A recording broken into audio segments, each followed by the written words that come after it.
മഹാരാഷ്ട്രയിലെ അഹമ്മദ്നഗർ ജില്ലയിലെ ഒരു ഗ്രാമം നന്ദൂർ നിംബ ദൈത്യഗാവ്. വളരെയേറെ പ്രത്യേകതകളുള്ള ഒരു നാട്. പേര് സൂചിപ്പിക്കുന്നത് പോലെ തന്നെ ഒരു ദൈത്യ രാജാവാണ് ഗ്രാമവാസികളുടെ കുലദേവത. ഈ നാട്ടിലേക്ക് പോകുന്നവർ പ്രത്യേകം ഓർമ്മിച്ചിരിക്കേണ്ട ഒരു വസ്തുത എന്തെന്നാൽ, ഗ്രാമാതിർത്തിക്കുള്ളിൽ കടന്നാൽ പിന്നെ സാക്ഷാൽ ശ്രീ ഹനുമാനെ ഓർക്കാനോ ഭജിക്കാനോ പാടില്ല. അദ്ദേഹത്തിന്റെ പേര് പോലും ഒരു കാരണവശാലും ഉച്ചരിക്കാൻ പാടില്ല. എന്തിനധികം ആ പേരുള്ള ഒരു വസ്തു പോലും കൈവശം വയ്ക്കാനും പാടില്ല.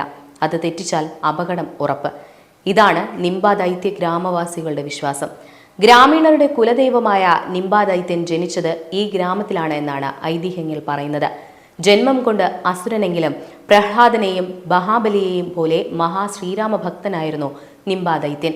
ഒരിക്കൽ സീതാസമേതനായി ആ ഗ്രാമത്തിലെത്തിയ ശ്രീരാമൻ നിംബയുടെ ഭക്തിയിൽ പ്രസന്നനായി ഭാവിയിൽ ആ ഗ്രാമത്തിലുള്ളവർ അയാളെ പൂജിക്കും എന്ന് അനുഗ്രഹിച്ചു. എന്നാൽ പിന്നീട് ഇത് അറിയാനിടയായ സാക്ഷാൽ ഹനുമാൻ ശ്രീരാമ ഭക്തനായി ഒരു അസുരൻ വേണ്ട എന്ന് തീരുമാനിച്ച് യുദ്ധം ആരംഭിച്ചു. എന്നാൽ നിംബയെ തോൽപ്പിക്കാൻ സാക്ഷാൽ ഹനുമാന് കഴിഞ്ഞില്ല. അവസാനം ശ്രീരാമൻ ഇടപെട്ട് യുദ്ധം അവസാനിപ്പിക്കുകയും ചെയ്തു. പക്ഷേ തന്റെ ഗ്രാമത്തിൽ ഹനുമാന് യാതൊരുവിധ സ്ഥാനവും ഉണ്ടാകരുതെന്ന് ദൈത്യൻ ശ്രീരാമനിൽ നിന്ന് വരം നേടി.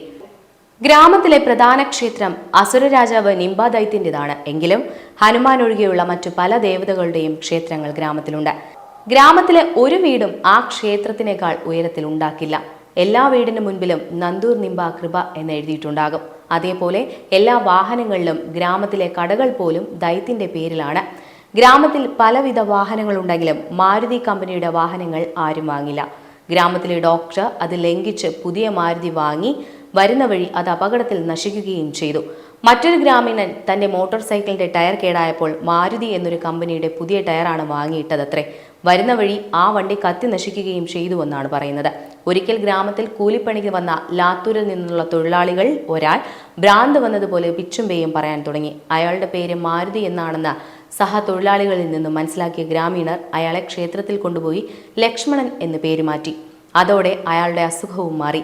കേൾക്കുമ്പോൾ വിചിത്രമെന്ന് തോന്നാമെങ്കിലും ഗ്രാമീണരുടെ വിശ്വാസങ്ങൾക്ക് സാക്ഷ്യം ഇവയൊക്കെയാണ്. തങ്ങളുടെ ജീവിതത്തിലെ എല്ലാ ഐശ്വര്യങ്ങൾക്കും കാരണം കുലദേവതയായ നിംബ ദൈത്യനാണെന്നാണ് ഗ്രാമവാസികൾ കരുതുന്നത്. 500-ൽ താഴെ വീടുകളും 3000-ൽ താഴെ മാത്രം ജനസംഖ്യയുമുള്ള ഗ്രാമത്തിലെ ബഹുഭൂരിപക്ഷം വീടുകളിലെയും 2-3 അംഗങ്ങൾ വീതം സർക്കാർ ജോലി നേടിയവരാണ്.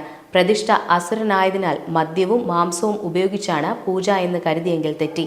പരമസാത്വികനായ നിംബ ദൈത്യനിഷ്ടം പൂരം ബോളിയും മധുര പലഹാരങ്ങളുമൊക്കെയാണ്. പ്രകൃതിയിൽ മോശമായി ഒന്നുമില്ല എന്ന തത്വത്തിൽ അധിഷ്ഠിതമാണ് ഭാരതീയ സംസ്കാരത്തിലെ ഓരോ വിശ്വാസക്രമങ്ങളും.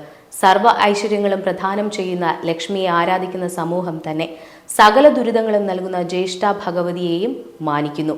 പഞ്ചപാണ്ഡവർക്കൊപ്പം തന്നെ കൗരവവാദികളെയും ബഹുമാനിക്കുന്നു. ദോഷങ്ങൾ നൽകാതിരിക്കാൻ കലിയോട് തന്നെ അപേക്ഷിക്കുന്നു. ഉയർച്ചയും താഴ്ചയും പ്രകൃതി നിയമങ്ങൾ എന്ന ആശയം തന്നെയാണ് ഇത്തരം വൈവിധ്യപൂർണമായ ആചാരങ്ങൾ വഴി പ്രകടമാകുന്നതും. പ്രധാന നഗരമായ അഹമ്മദ് നഗറിൽ നിന്നും 60 കിലോമീറ്ററോളം ദൂരമുള്ള നിംബ ദൈത്യ ഗ്രാമം ഭാരതത്തിന്റെ വൈവിധ്യങ്ങൾ തേടി യാത്ര ചെയ്യുന്നവർക്ക് വ്യത്യസ്തമായ ഒരു അനുഭവം നൽകുന്നതുമാണ്.